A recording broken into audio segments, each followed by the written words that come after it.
When you hear the word slime mold, what immediately pops into your mind? Maybe some uh, amorphous, slimy blob? Yeah, or maybe something out of a cheesy old sci-fi movie. Exactly. Well, today we are taking a deep dive into an organism that has truly puzzled scientists for centuries. It defies easy classification and boasts a life history so extravagant it sounds like pure science fiction. It's fascinating because your first instinct might be to think of fungi. And historically, yeah, they were actually classified right alongside them for a very long time. Right. But here's the real kicker. Modern science, with all its new tools and phylogenetic insights, has shown they are not fungi at all. We're talking about the true slime molds, or Myxomycota. Myxomycota, which, funnily enough, kind of hints at that old confusion, right? Myxo like slime, mycota like fungus. Precisely. It points right back to that long, tangled taxonomic history. So our mission today is to unpack the incredible world of these fascinating creatures for you. We're going to explore their bizarre structure, their unique ways of living, reproducing. And even their surprising importance, both out in nature and actually in the laboratory, too. Okay, so we'll guide you through their complex life cycle, figure out how they move and feed. And really get why they continue to intrigue biologists, from cell cycle experts all the way to geneticists. It's a broad appeal. Sounds great. So let's start at the very beginning. What exactly are true slime molds, beyond just being a blob? Okay, so at their core, Myxomycota are commonly known as true slime molds. You also hear plasmodial slime molds or acellular slime molds. But the key thing, the defining feature, is their nutrition. They're phagotrophic. Phagotrophic, meaning they eat by engulfing, like an amoeba. Exactly like an amoeba. They literally wrap themselves around and ingest their food particles, bacteria, bits of organic stuff. It's not like fungi, which secrete enzymes outside their bodies and absorb the digested nutrients. Slime molds take the food inside. Ah, okay, that's a fundamental difference right There there. really is. And you mentioned the classification confusion. That sounds like it was a real mess for a while. Oh, absolutely. A proper taxonomic tangle. I mean, the first recognizable description goes way, way back to 1654. Yeah. But it wasn't until Anton de Bary, mid-19th century, that we got really detailed studies of their life history. And he actually put them in a group called Myxozoa, believing they were closer to protozoa, explicitly not fungi. Okay, so DeBerry had it right early on. He seemed to. But then you had other really influential mycologists like G.W. Martin arguing strongly that no, they belong with the fungi. And for a long time, that view won out. They ended up in mycology textbooks studied by mycologists. So a real scientific debate. But the modern view circles back to DeBerry. Pretty much, yeah. New evidence, especially from molecular data, looking at their genes, and just a better grasp of evolutionary relationships. Phylogenetic theory, it all confirms de Bary's original idea. True slime molds are not fungi. But being studied by mycologists probably kept them from being totally ignored, right? That's a great point. It's kind of an ironic twist of history. That misconception might have actually saved the group from obscurity because mycologists were the ones out there finding them, describing them, cataloging them. It's why even today, if you're out hunting for fungi, you're still quite likely to stumble across a slime mold. Huh. Funny how science works sometimes. So, okay, let's look at their life cycle. Yeah. What are the main stages? You said it was complex. It really is quite something. There are basically four main phases or acts in their life story. First, you have these tiny individual unenucleate cells. Some can even swim with flagella. Okay.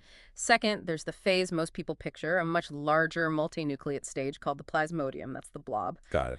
Third, they have a super tough dormant stage called the sclerotium, kind of like a survival pod. Right. And finally, they have a reproductive phase where they transform into these stationary structures called sporophores, which produce and release the spores to start the cycle all over again. Okay, let's unpack those. Starting with the spores. What are they like?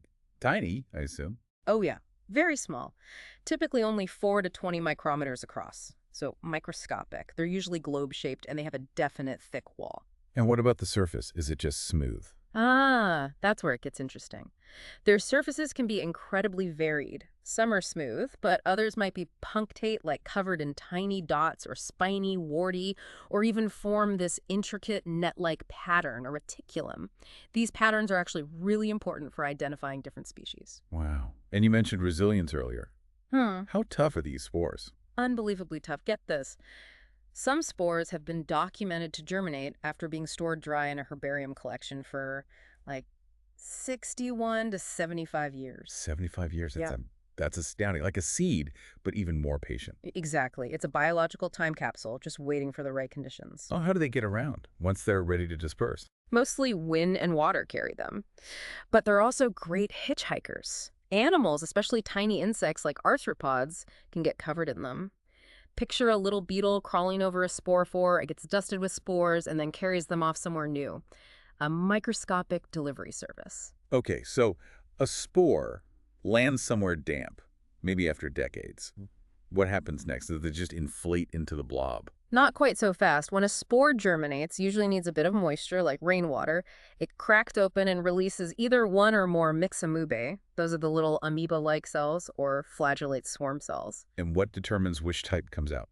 It often depends on how much water is around. If there's plenty of water, you're more likely to get the swarm cells, the ones with flagella that can swim. If it's just damp, maybe you get the myxamoebae that crawl. Swarm cells. Yeah. So they actually swim around. What's that like?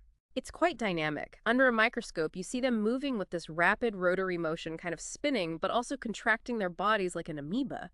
They usually have one long, obvious flagellum whipping around, and sometimes there's a second, shorter one kind of pressed against the cell body, harder to see. And what are they doing while they're swimming or crawling around? Eating. Both the myxamoebae and the swarm cells are phagotrophic, remember? So they're actively hunting and engulfing bacteria, yeast cells, little bits of organic debris, even some fungal spores. They apparently have a sticky rear end that helps them trap food particles. Sticky rear ends, okay. And what if conditions get bad again quickly? Can these little cells tough it out? They can. The myxamoebae, if things dry out or get unfavorable, can round up, form a protective wall, and become a microcyst. It's like a mini dormant stage, just waiting for things to improve again. Okay, so we have these individual amoeboid or swimming cells feeding, maybe taking little breaks in cysts. How do they become the big plasmodium, the main event, so to speak? Right, this is the really unique part. These individual cells, the myxamoebae or swarm cells, actually function as gametes. When two compatible ones meet, they fuse together to form a zygote. Like sexual reproduction. Exactly, it's a sexual fusion. Interestingly, it seems they don't just fuse instantly on contact. There's often an induction period needed, maybe several hours, and sometimes they need to reach a certain density, a critical mass of cells, before fusion happens efficiently. Huh. Okay, so a zygote forms, then when? Then the growth phase begins. The zygote starts feeding and growing, and its nucleus divides by mitosis. But here's the crucial bit. The nucleus divides again and again, synchronously with all the other nuclei, but the cell itself doesn't divide. Wait, so millions of nuclei dividing at the same time inside one continuous bag of cytoplasm. Precisely. You end up with this massive amorphous blob of protoplasm, packed with potentially millions of genetically identical nuclei, all enclosed within just a thin outer membrane and a slime sheath. That's the plasmodium, one giant multinucleate supercell. That's mind-bending. What does it look like typically? Is it always slimy and blob-shaped? It can be. Often brilliantly colored, bright yellow, orange, red, sometimes violet or even black. It might be a thick, cushiony blob, or it could spread out incredibly thin, like a living lace network over logs or leaves, covering quite large areas. And how does this giant supercell move around to find food? This is maybe the most mesmerizing part. Protoplasmic streaming. If you watch it under a microscope, it's unbelievable.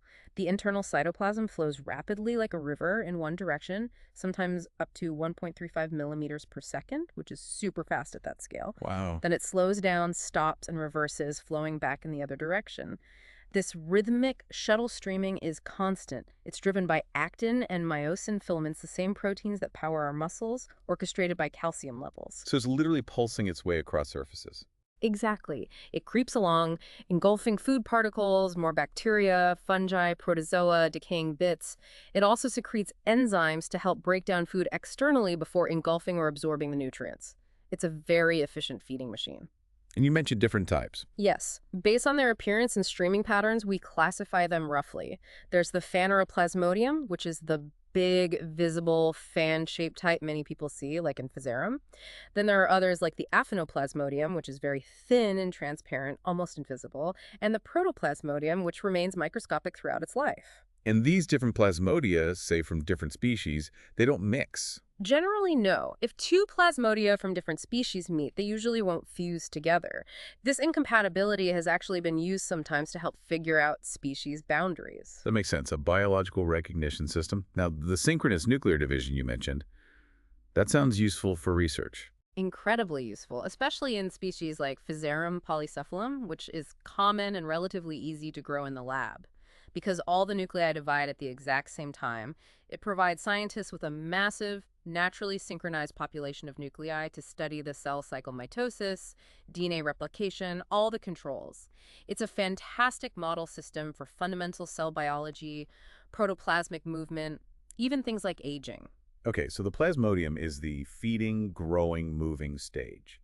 But life isn't always easy. What happens if conditions get really bad, like a drought or freezing temperatures? Right, it can't just keep streaming along if it dries out or freezes. That's where the sclerotium comes in. The entire plasmodium can convert itself into this hardened, irregular, dormant mass. So the whole blob just hardens up. Pretty much. It differentiates into small, walled compartments called macrocysts, each containing a few nuclei. This sclerotium is highly resistant to adverse conditions. It allows the slime mold to survive long periods, like overwintering in cold places. It's their ultimate pause button. And when conditions improve. It can wake up. The sclerotium can absorb water, the macrocysts break open, and it reforms into an active, streaming plasmodium again, ready to pick up where it left off.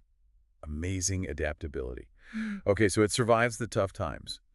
What triggers the final act, the reproduction, the sporophores? That's usually triggered by some environmental cue, often when the plasmodium has grown large enough but maybe starts running out of food or encounters changes in moisture, temperature, or light. It's a signal that it's time to switch from feeding and growing to reproducing. And this change, the conversion into sporophores or fruiting bodies, is irreversible. The whole plasmodium is consumed in the process. The whole thing transforms it, and you said these sporophores come in different shapes. Yes, quite a variety, and these forms are really key for identifying them. They can be quite beautiful and intricate. What are the main types we might see?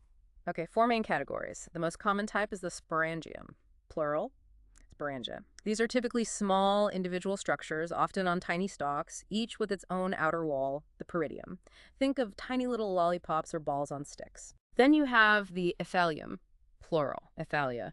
This is where the entire plasmodium basically mounds up into one large cushion-shaped fruiting body without fully dividing into separate little sporangia. It might have a cortex on the outside, but inside it's more continuous.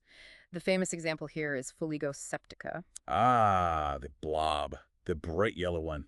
That's the one, sometimes called dog vomit slime mold, unfortunately. It can form these really large, startling yellow masses, sometimes several feet across, appearing seemingly overnight on lawns or mulch. I remember hearing about that panic in Texas back in '73. People thought it was alien. Exactly. That was Fuligo septica. It looks alarming, especially when it's big and foamy looking, but it's completely harmless to plants, pets, and people, just unsightly perhaps. Good to know. What are the other types? There's the pseudoaethalium. This looks a bit like an aethalium because it's a cluster of sporangia packed very tightly together, looking like a single unit. But if you look closely, you can usually still make out the individual sporangia that make it up. Okay, sort of halfway between the two. Kind of, yeah. And the last type is the plasmodiocarp. This one is really distinctive because the fruiting body retains the shape of the major veins of the plasmodium it came from, so it often looks like a raised network or branched, elongated structures following the pattern of where the plasmodium was streaming. Like a fossilized network? Very cool. And inside these structures, what's going on besides just spores? Inside, along with the millions of spores, you often find other intricate structures. There might be a columella, which is like a central sterile pillar extending up from the stalk. And very importantly, there's usually a capillitium. Capillitium. What's that? It's a network of sterile threads kind of mixed in among the spores. These threads can be simple or branched, smooth or spiny, and they're often hygroscopic, meaning they move in response to changes in humidity. They move. Why? To help disperse the spores. As the capillitium twists and flicks around with humidity changes, it helps to break up the spore mass and fling the spores out into the air currents. It's like a tiny built-in catapult system. A spore catapult. Nature thinks of everything. And the spores themselves, that's where meiosis happens. The genetic shuffling. Typically, yes. The reduction division, meiosis, usually occurs within the developing spores, often about 18 to 30 hours after they've initially formed inside the sporophore. This restores the haploid state and creates genetic variation for the next generation. Okay, so we've traced this incredible journey from spore to amoeba to plasmodium to sclerotium and finally to sporophore and back to spore. Where do these amazing organisms actually live? Are they rare? Not at all. They are truly cosmopolitan, found all over the world in pretty much any terrestrial ecosystem you can think of. Moist forests are classic habitats on decaying logs, leaf litter, bark, but also tropical forests, grasslands, even alpine zones and deserts. In deserts, you might find them on decaying cactus tissues, for example. Well, even in my backyard. Quite possibly, especially if you have mulch, like wood chips. Certain species, like Physarum cinereum, commonly show up on lawns, sometimes forming those startlingly large patches, or Fuligo on mulch beds. So yeah, they could be right under your nose. Okay, so they're everywhere. Hmm. But ecologically, what's their main role? Do they do anything important? Well, they don't have huge direct economic importance for us humans, not like fungi used for food or medicine. But ecologically, they're definitely important players. They are major consumers of bacteria, yeasts, protozoa, and fungal spores. So they're part of the decomposition process, helping to cycle nutrients. And they themselves are food for other creatures, especially small arthropods like insects and mites. So part of the microfood web. Exactly. And as we mentioned, their appearance can sometimes cause alarm, like Fuligo the blot or the Physarum on lawns, but mostly harmless, just doing their thing. The advice for the lawn patches is usually just to mow it or rake it up if it bothers you. It doesn't harm the grass. Good to know. Easy fix. Now, you've hinted at their scientific importance several times. Let's circle back to that. Why are they such superstars in the lab? It really comes down to that plasmodium stage, especially in species like Physarum polycephalum. That natural theophany of millions of nuclei dividing at once is just an unparalleled gift for cell biologists studying mitosis. A living experiment. Totally. It lets you study the biochemistry, the structural changes, the genetic controls of the cell cycle in bulk, in real time. It's also fantastic for studying protoplasmic streaming, how cytoplasm moves, the mechanics of it. And it's been used to study cell differentiation, how this seemingly simple blob can transform into complex sporophores, and even basic learning or habituation and cellular aging. Learning in a slime mold. Well, maybe habituation is a better word. They show chemotaxis moving towards food sources like sugars and away from repellents. Studies have shown they can kind of remember paths or learn to ignore repeated unpleasant stimuli. It challenges our ideas about intelligence needing a brain. That is fascinating. And you mentioned something about salmonella. Oh, right. Yeah, there was research showing that Physarum polycephalum plasmodia could actually distinguish between different strains of salmonella bacteria isolated from poultry based on chemical cues, which is pretty remarkable chemical sensitivity. Wow, so scientific workhorse, potential allergen, any other connections to humans? You didn't mention food again. Yes, the food question. Believe it or not, there are reports. The young developing aethalia of one species, Enteridium lycoperdon, are apparently collected and eaten fried in parts of Veracruz, Mexico. Fried slime mold. What do they call it? The local name is reportedly caca de luna. Caca de luna? Moon poop. Uh-huh. Doesn't sound too appetizing, does it? Slight chuckle. Yeah. No, I think I'll pass on the moon poop, thanks. Anything else? Allergies? Yes, that's a possibility. The spores are very small, easily airborne, and they have been implicated as potential aeroallergens. So for sensitive individuals, they could contribute to respiratory allergies, though it's probably not super common compared to pollen or fungal spores. Okay, so to wrap up then, we've journeyed through the world of the Myxomycota, the true slime molds, not fungi, despite the history. Right. We've seen their incredible life cycle, the resilient spore, the crawling or swimming amoeba, the amazing multinucleate plasmodium that streams and feeds, The tough sclerotium for survival, and those diverse, often beautiful sporophores for reproduction, complete with spore catapults.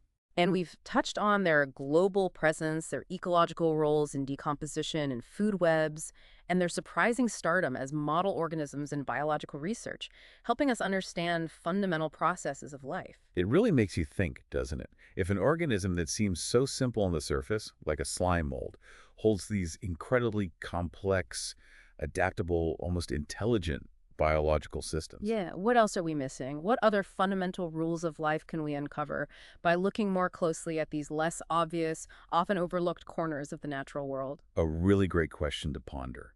It definitely gives you a new appreciation for that slimy patch on a log. Hopefully. They're truly wonders. Well, thank you for joining us on this fascinating deep dive into the world of true slime molds. Until next time, keep exploring the hidden wonders of our world.